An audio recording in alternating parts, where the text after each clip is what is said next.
Ludus Puerorum, or treatise known as Women's Labor and Children's Play. Published by Arnaldus de Villanova, famous physician, in his book called Chemische Schriften 1683. Translation made from Latin by an anonymous author. In homage to Jean Laplace. The philosopher by fire disappeared too soon to be really known to the general public. The translated quotes have been remembered. It would be necessary to rewrite them from the originals. He begins auspiciously. The procession of the work is said to be all woman's work and child's play. After entering the work, the subtle inquisitor of nature continues its progress. The words are not fabulous or contemptible. On the contrary, you must read them carefully so that the texts of the ancients, which sometimes transpose the words, do not deceive you, as A. Pipus says in his Book of Secrets. However, the threefold game of children must precede the work of women. Because children play in three things. First, often with very old walls, second with urine, third with coals. The first game provides the material for the stone. The second game increases the soul. The third game prepares the body for life. Indeed, from the flower of blood, the saltpeter is made by the children's first game, which once achieved, all that remains is to animate it and dissolve it frequently in water with its companion by two other childish games. Necessary until the third heat of our elixir in the work of women, which is only to cook. May he who can understand understand. In addition, in our stone, which all the philosophers sought, are found the first elements of minerals and tincture, lime and soul, the spirit and the fixed volatile body, Mercury, not just any, but the one around which nature began its first operations, by which it determined it to metallic nature, but it left the thing imperfect. So if you will have extracted this thing from where it is, with it you will have started the work, beginning with what nature has left imperfect, you will find there a perfect thing, and you will rejoice, as King Geber says. This thing from which the stone is mined, the poor as well as the rich have it. It is the work of women and children's play, and the stone is its flower. So take in the name of God this thing that is not perfect. With a perfect thing, in fact, nothing can be done, because the species of perfect things do not change in their nature, but they can become corrupted. This thing from which we extract our stone, or the material of the stone, is not profoundly imperfect, because, by art, from such an imperfection we could not do anything, since art cannot annihilate the first dispositions of nature.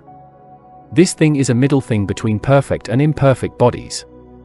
What nature has not perfected in her, but only started, through art can be brought to perfection. Also the philosopher Fludius says, man is the most worthy of the creatures, for whom by favor and love all things were built up and made subservient.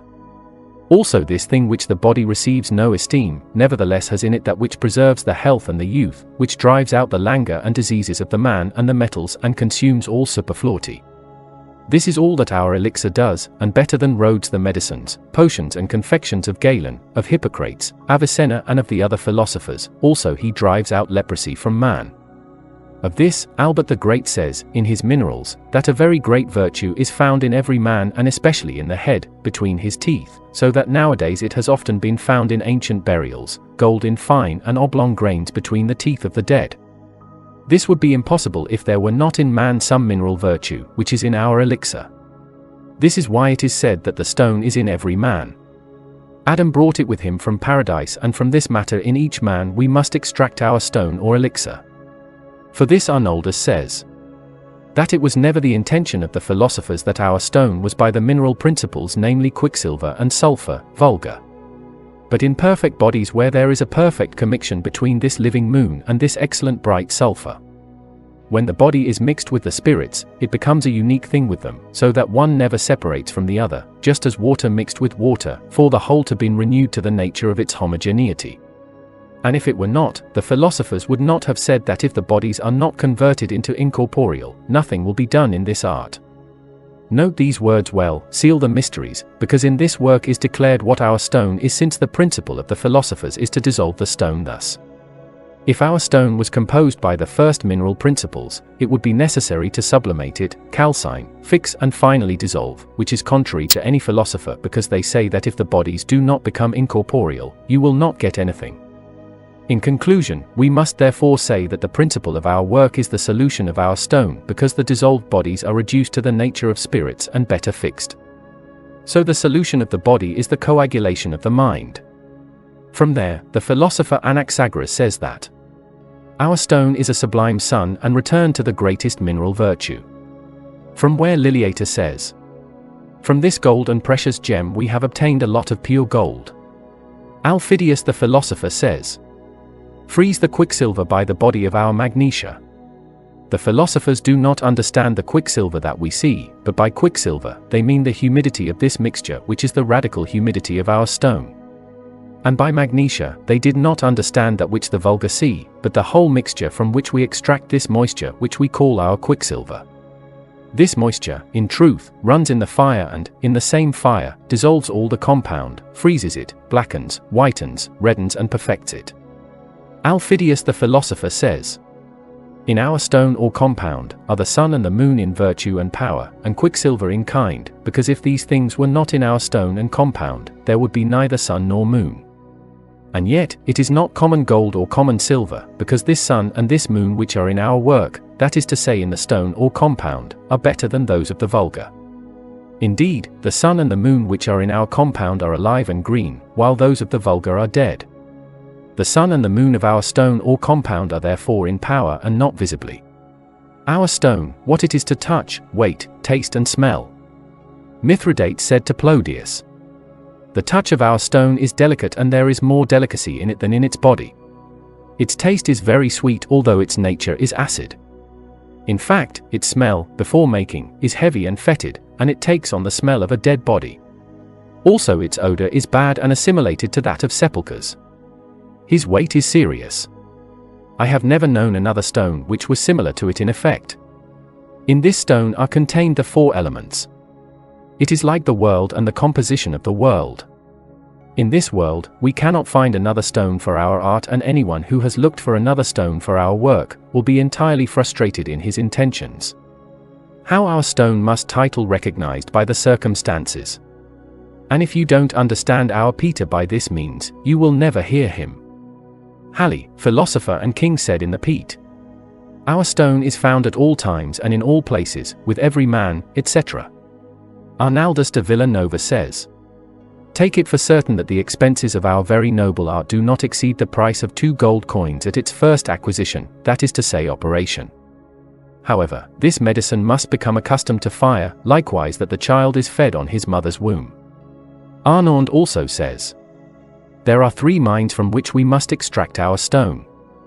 From any plant, we can extract and make spring a quicksilver which has in itself the 4 elements that we can make our physical stone. In truth, we cannot derive it from anything else.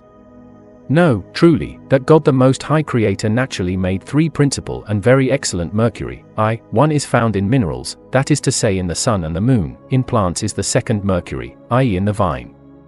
The third is in animals, namely in the liver. From these 3 mercuries, therefore, we extract the living mercury that the philosophers sought, which has in itself the 4 elements and the 4 colors. To make the stone of the philosophers, we mainly take this quicksilver. Indeed, this mineral, vegetable or animal quicksilver is golden and clear, and it is the best. Such quicksilver is taken for our stone, because its color is like the wind in its belly, as Hermes says. From the vase or egg of the philosophers in which our stone must be placed so that by fire and art it is perfect. Maurian says, if the ancient sages had not found the quantity of the vessel in which our stone should be placed, they would never have reached the perfection of this magisterium. Then King Halley said, know the measure or the degree of the vessel of our work, because the vessel is the root and the principle of our magisterium. And this vessel is like the matrix in animals, because in it they engender and conceive, and that also the generation is nourished there. Clean vase I the generation. Then Jean Auster, philosopher, said, you just have to place the stone once in our vessel, and as long as it is closed, the magisterium will be fulfilled. But from what is too great there comes evil, no doubt, because the living money cannot be, does not change into red or white. Everything that is said about it is to hide the art. An example. For the generation of man, a vegetative file is never introduced with the seed material, except once. If, on the contrary, it was introduced a second time, then one would destroy the other by the crudeness of the blood, or by the entry in fact, or by the superabundance of matter. Thus, women who submit to a large number of different men rarely conceive. And if they conceive, they give birth to a runt, because if we submit raw things to others, undigested to digested, they do not feed the fetus but kill it. The reason is that the fetus feeds only on menstrual semen and believes until it comes to light. Also King Halley, speaking of our vase, said, "Donate our vase is made the passion, which we therefore put up to the measure of £1 and no more, because in our stone there are winds, contained between our vase and the material of the stone which, if they have not been well locked up, free themselves from it so that the magisterium is annihilated." Morian says, "Take the egg, that is to say the vase and the igneous things. Strike with a sword and collect his soul, indeed, this is the closure." The philosopher says, "Preserve the vase and its bond so that it is powerful in the conservation. For the water which before was in the earth and could not escape, now has returned to its earth in the highest parts of the vessel, thus the earth generates, by means of fire, the water which previously was in its body, that is to say in the earth." Albert the Great also said, on the generation of our Peter, "The place is the principle of the generation and the place generates the praise by the properties of the sky which influence it by the roots of the stars. And what the elemental and celestial virtues do in natural vessels, they do too. In artificial vases, on condition however that the artificial ones are well formed, in the manner of the natural ones." Here Plato says, "As with the movement of the firmament, the revolution of the elements takes place, by this revolution the subtle bodies strive to ascend upwards, while that which is heavy remains below. So too is it in the work of expert alchemists. We must therefore fortify the vessel by which the whole firmament is resolved into its narrow circuit. Indeed, what we are looking for in our work, comes from the elements." Hermes says, "The vase of the philosophers is their water. Note the sub-vegetal Mercury, which contains and preserves matter and spirits by its viscosity. To know the things that go into the work and into our magisterium." Morian says, "Know that those who, in the work, martyr the bodies of minerals and spirits, that is to say sulfur, arsenic, orpiment and others of the vulgar, these find nothing deep in them. But our work is of the philosophers and he is honorable." From where the philosopher Jack says, "It is evident that our work is composed of body, mind and soul, and not of mineral spirits like quicksilver, sulfur, arsenic or ammoniac salt, because these things are vain and useless and are not spirits, if not by equivocation, for these things are bodies although they turn into smoke. Besides, they do not possess constancy, so they cannot be the root of our blessed work, neither on their own, nor with an adjuvant, they are not useful." Of the division of the stone in the quartet of the elements. And the property of any element found in the stone divided into 4 elements. The philosopher Jean Auster says, "Each body is an element or a compound of elements and each composition and generation consists of the 4 simple elements. Therefore it is necessary that our stone be reduced to its first matter and sulphurous and mercurial origin. After that, it must be divided into parts, otherwise it could not be purified or broken, and its parts would have no ingress power if its body were not divided into small parts. So that we purify its parts well, and that these are well joined with the communes, thus operates the elixir that we seek. For the experience destroys its specific form and introduces a new species. For this, after the division of the elements, we neither see anything of them, nor we do not touch them, unless it is water and earth, because air and fire are never seen in our Peter, neither are their virtues felt except in the purer elements, and because they have become more rarefied and simple they cannot be seen with bodily eyes. So this extracted stone is enough for you as long as you reduce it to the simple effect of its virtue. Likewise, in her are the 4 elements, that is to say fire, air, water, earth. There are found the 4 principles or qualities, hot, humid, cold, and dry, of which 2 are friends and 2 enemies, 2 are passive and 2 are active, 2 go up and 2 go down. One is in the middle and the other is below it. The reason is that the opposite does not unite with its opposite, except through an intermediary. So what is not contrary is united by itself. The hot and the dry unite by themselves because they are in no way contrary, and these 2 elements, fire and air, unite by themselves, but the hot and the cold do not unite except by an intermediary, that is to say by the wet and the cold, because they cannot remain together by themselves, the one always being constrained by the other. The wet and the cold stay well together, hot and cold aggregate and disintegrate homogeneous things, but not heterogenes, by dissolving and freezing. Wet and dry aggregate and fall apart by squeezing and wetting. The operation of the elements, therefore, is a simple generation and a natural mutation. Therefore, it is evident that all things are varied by the operation of hot and cold. They are very simply generated and transformed naturally. Hot and cold invigorate matter. When the agents are defeated, it becomes obvious what the variable parts are made of, because we do not do anything with anything, but we make the determinate of its determinate, and we do not make any generation if this is not things which agree in kind. In the same way Arnauld says, on the operations and the effects of the elements, the earth dries up and fixes, the water cleans and washes, the air and the fire in addition make flow and tint. So there must be a lot of water, a lot of air, because there will be as much abundance of dye as there will be plenty of air. Water in fact is a purifier, and it is the cause which makes the clarity of the whole body and of medicine, from where it comes that frequent distillations are cleaning the elements. As water unites with earth, earth unites with fire, for the charred earth is ablaze and fire is predominant therein, just as water is frozen and thickened with earth and air, and this although it is only one substance which has different effects in accordance with the elements. So our water too, in our stone, is called by different names. Two waters act on the earth to wash and dye it. Since it washes, it is called water, since it dyes it is called air. First, the water is separated, then the air, the fire, on the other hand, which is joined to the air, increases the heat and strengthens it, and it removes the superfluous moisture from the same water. It compresses and compacts what is rarefied and soft. Likewise, fire and air agree in quality, so they are difficult to separate from each other. So they purify themselves together like water. While the water is first cleaned by a light fire, the air and the fire separate with great difficulty from the earth, which, after it has been charred, remains dry almost like fire. Likewise, the air is better than the water, for although the water bathes the earth and whitens it by making the marriage of dyes, yet the air tints the earth and infuses it with soul and fusibility.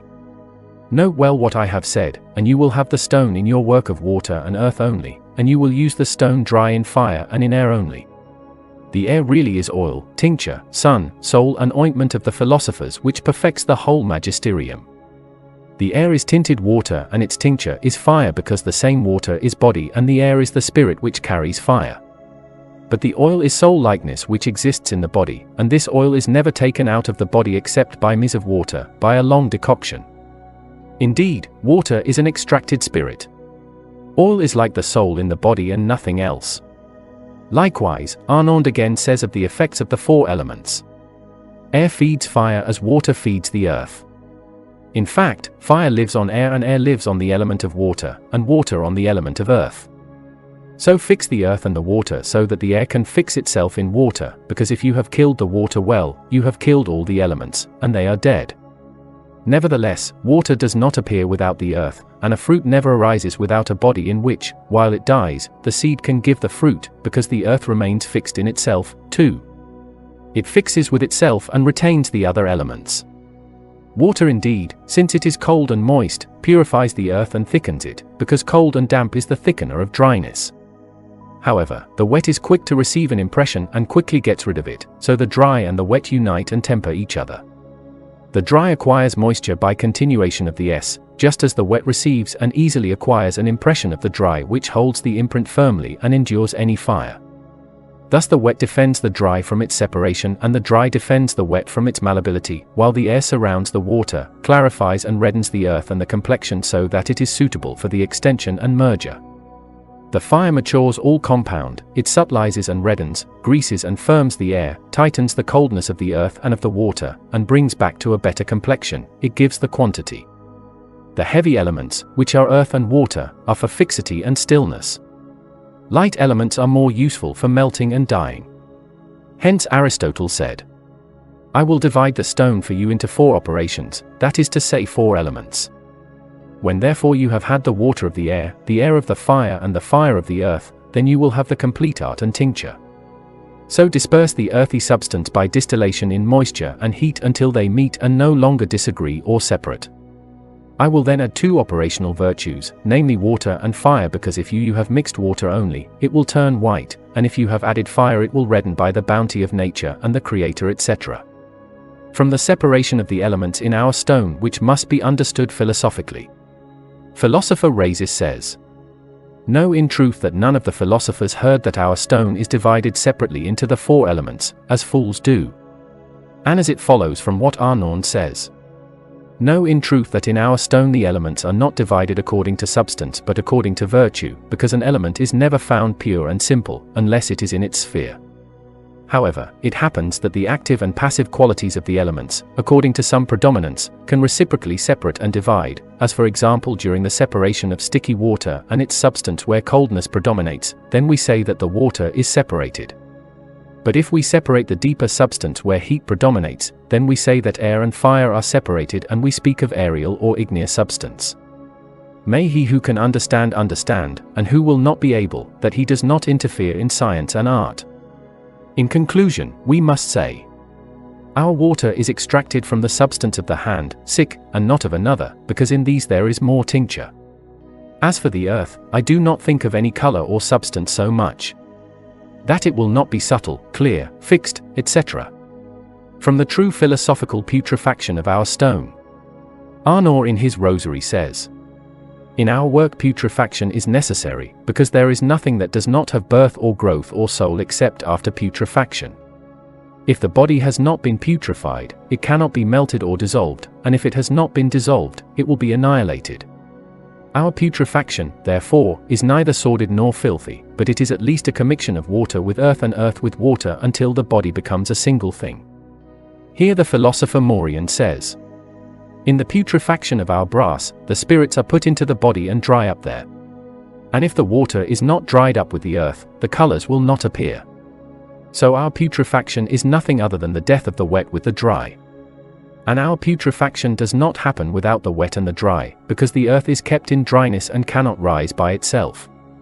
The reason is that heavy things cannot go up above, nor light things stay down with heavy ones and be moved down without their help, but both are the beginning and the end of each other.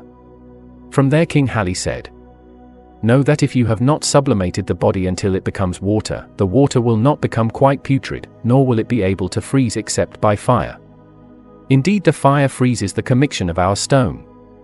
And similarly, we dissolve bodies so that heat adheres to their depth. And so only fire transforms the water and the earth with their natures and colors. How our water is blackened by its nature, listen Jean Auster. Jean Auster says, first, verily, the more our brass is cooked and the more it darkens and dissolves, and the more it becomes subtle and spiritual water. Second, the more it is cooked and the more it thickens and dries out, becoming of a great whiteness. Third, the more it is cooked, the more it becomes colored and reddened, becoming a tincture of more intense redness. It is necessary that our stone first becomes black, which is proved thus, the generation of one happens only through the corruption of the other. But corruption by putrefaction occurs only by heat acting in the wet.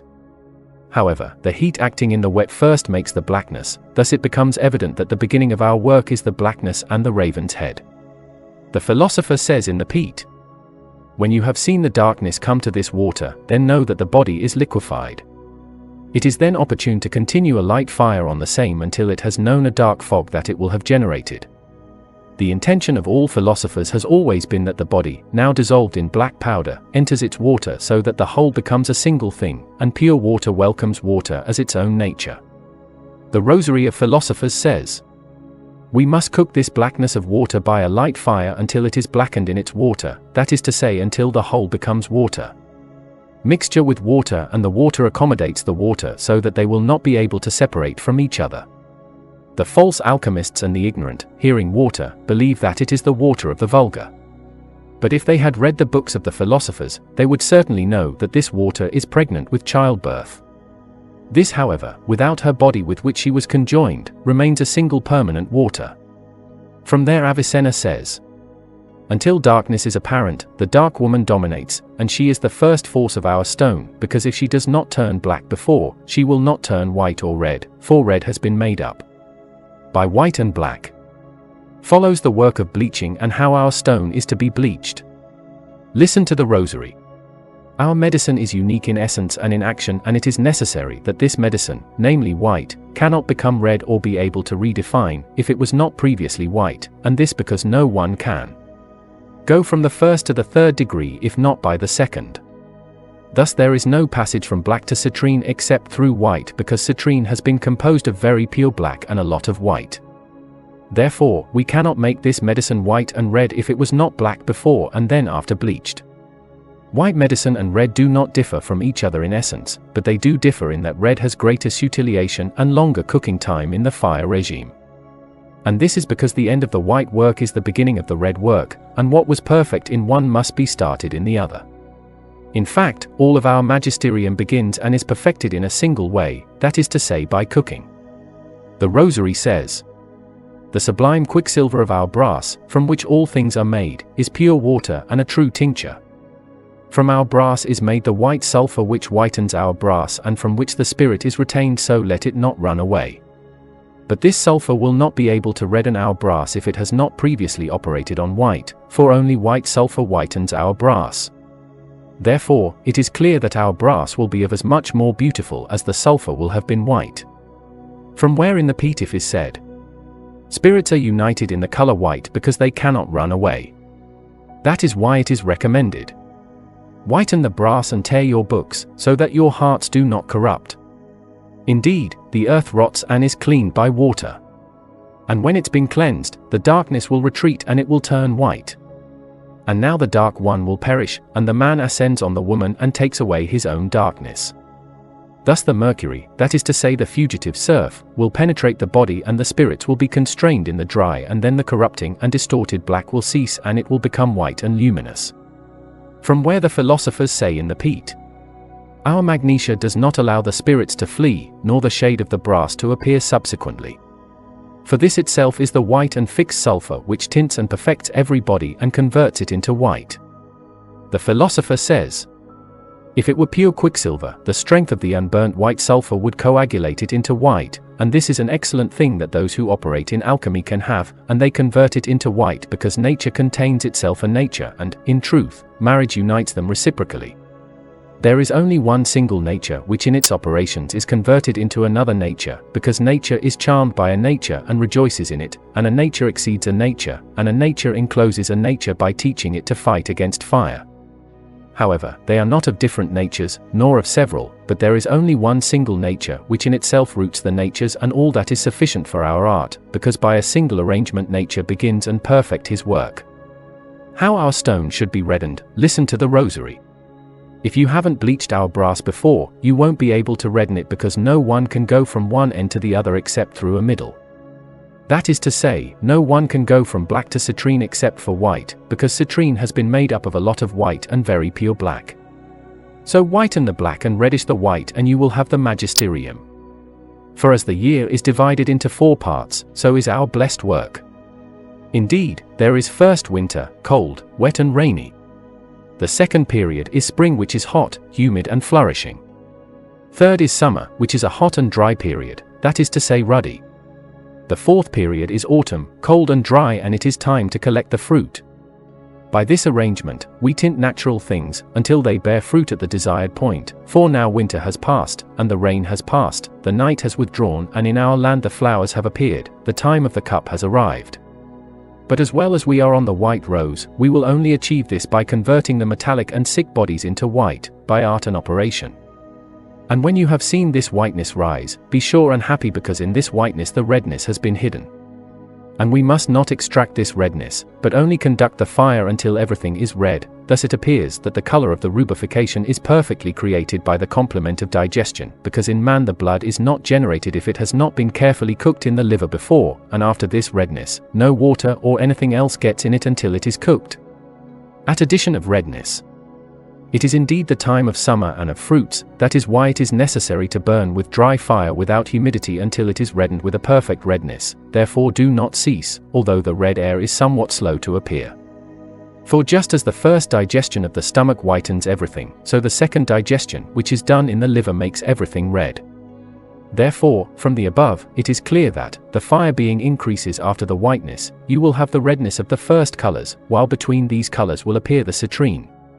But the citrine color is not stable, because immediately after the citrine, the red arises, which appearing our work is perfect, for there will be the virtue of the male which converts every incomplete body into a solar nature.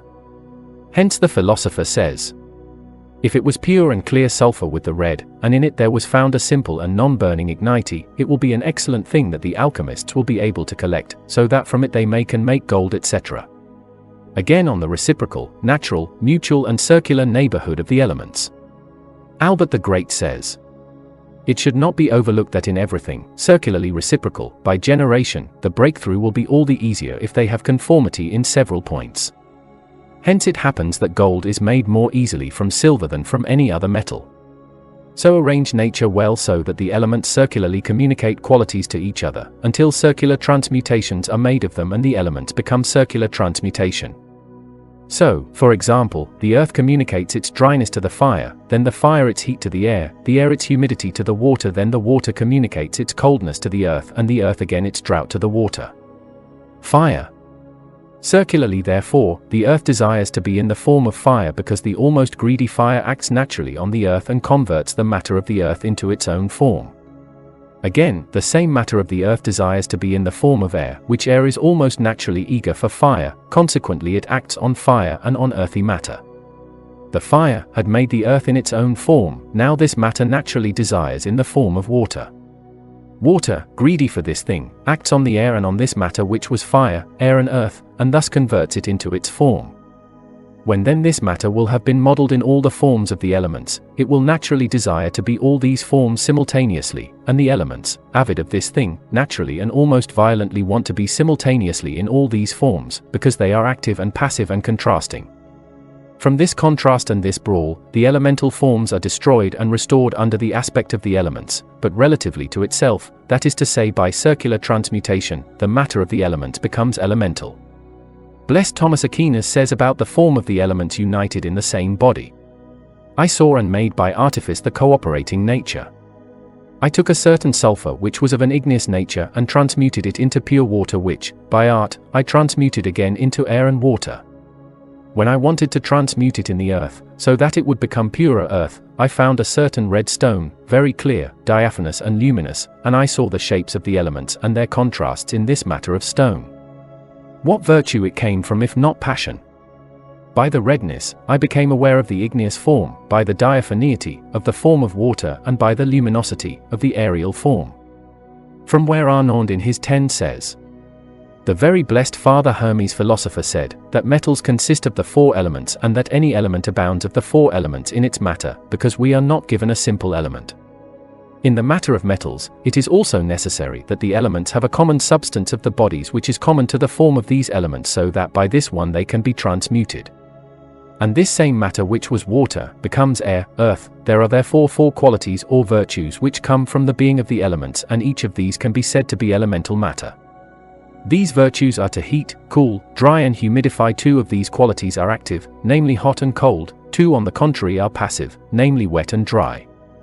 There are therefore 2 active elements in comparison with elemental things, water and fire, and 2 passive, the air and the earth. As much as they are active and passive between them, as much as they communicate in kind. This is the reason why an element communicates its quality to another, so that by circulating the quality of it, it can convert into it and it transmutes itself. It is also necessary to know that this is a thing common to all metals, that their matter is very close to each other, in nature, in virtue and in potential. So Albert the Great said, "In the works of nature I have learned from my own experience that living waters flow from a single origin. In some part it was gold, and in another silver, and nevertheless this material was unique, but the place was different by its heat. Consequently, the difference of the place of purification will have made the difference according to the species." Recapitulation of all the work of alchemy and of our stone according to the assertions of all the philosophers. Plato says, "Partisan of our work must first dissolve the stone.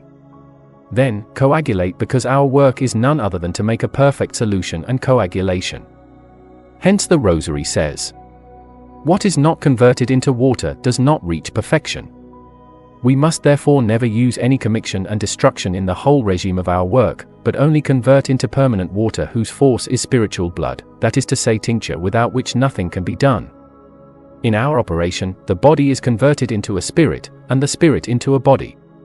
Indeed, thus mixed, they are reduced to a single thing and unite each other. The body incorporates the spirit by the tincture of blood, for everything that has spirit also has blood. Everything whose root is earth and water becomes dead, that is to say that the earth becomes water and the qualities of water overcome it, so is the solution of the body and the coagulation of the mind and vice versa. They have indeed a single operation because one does not dissolve if the other does not coagulate.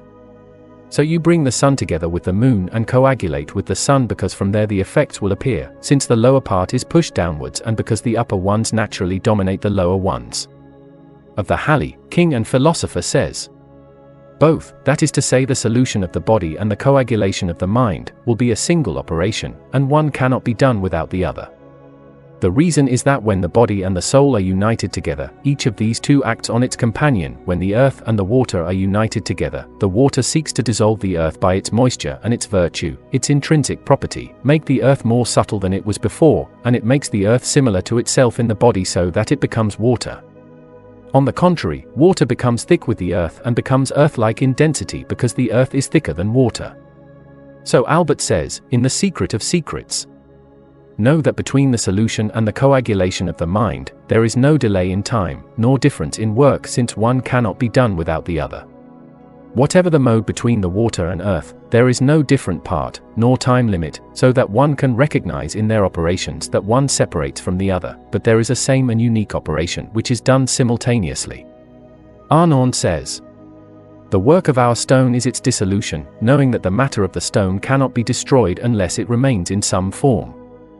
Once the first form of the body is dissolved, immediately a new form is assumed which, in truth, is black in color, foul in smell, subtle to the touch. These are the signs of a perfect dissolution of the body, since acting in the wet, it is converted first into the darkness which is the land of the crow. This is the principle of our work. Thus the stone dissolves in water which is called Mercury, ours and that of the philosophers. King Halley says, the composition of our magisterium is the freezing or marriage of the frozen spirit with the dissolved body, and its conjunction as its passion is on fire. Heat is its nourishment, and the soul neither loves the body nor does not unite with him, not by any conjunction whatsoever, but by mutation of the two, which is done by the virtue of fire and heat, by conversion of their nature. Dou Maurien says, our magisterium is nothing other than the extraction of water from the earth and vice versa, it is the return of water to the earth until the earth rots with its own water. And when it has been putrefied, then purified, the whole magisterium, with the help of God, will have been well conducted. From Plato says, take our stone and put it in thin strips, place it in our tightly closed vessel and give it plenty of light fire until it breaks. And know that the whole magisterium is nothing other than dissolve and coagulate perfectly, i.e. first dissolve and then, so that the water freezes, cook in the heat of the sun. The way of projecting follows.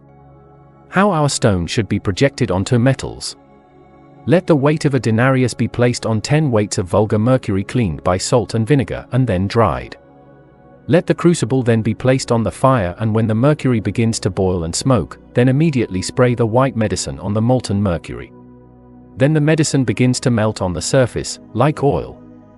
This oil then penetrates quickly and changes the color of mercury, which freezes like white glass. Extract from the fire this mercury thus vitrified, from which, cooled, one will take a weight which will be projected on 60 weights of molten Jupiter, then stars will appear which will pass quickly. Then cover the crucible well with live coals and leave in this fire for a quarter of an hour. Then extract it and melt it, and it will be a very beautiful and delectable white. Follows the mode of projection of the stone to the red.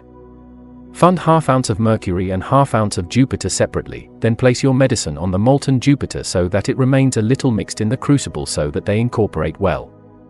You must have 3 crucibles, one in which the medicine is mixed with Jupiter, in the second there is raw mercury, the third is empty. Then put the medicine melted with Jupiter in the crucible and immediately throw in the mercury, stirring well for a good mixture. Then remove everything from the heat and let cool while the other crucibles remain on the fire. When the mercury has cooled, let the medicine be thrown into an empty crucible, and then, the medicine having been removed from said crucible, pour the mercury into it.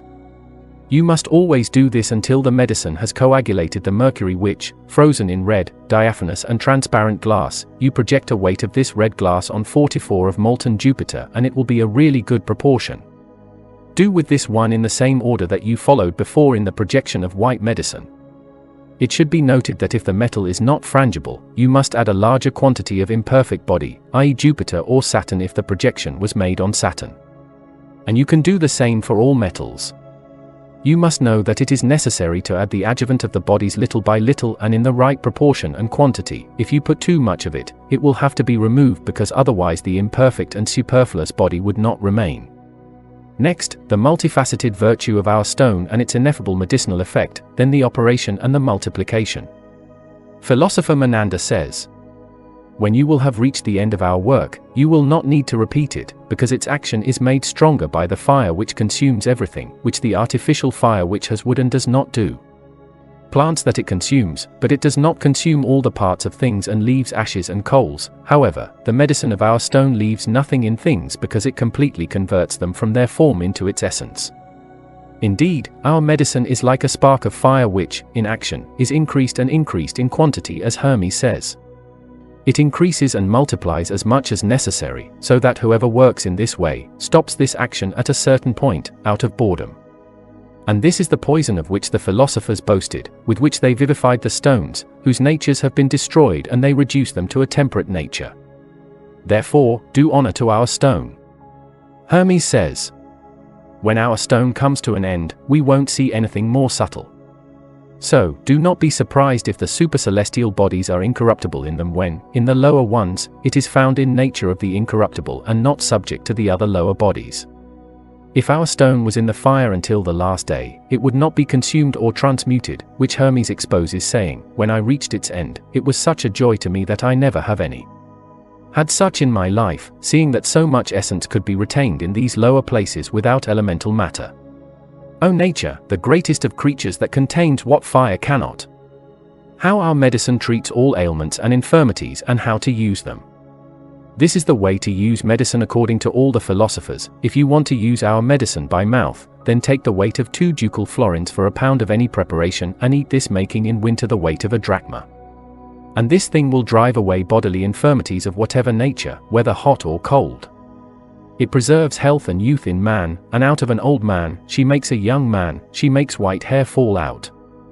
Likewise, our philosophical poison instantly cures leprosy. It dissolves phlegm, purifies blood, sharpens sight, and all senses and intelligence in an admirable way and beyond all the medicines of the philosophers. As a result, our medicine is invaluable, because everything has been done for humans, etc. The treatise written above was transcribed from a very old book by a certain doctor staying in the famous city of Leipzig. This ancient book once belonged to Charles the 6th Emperor of the Romans, after which he had our Peter and the accomplishes perfectly. He raised and founded many monasteries and many remarkable churches and colleges and cathedrals, etc. End of the so-called women's work and children's play treaty.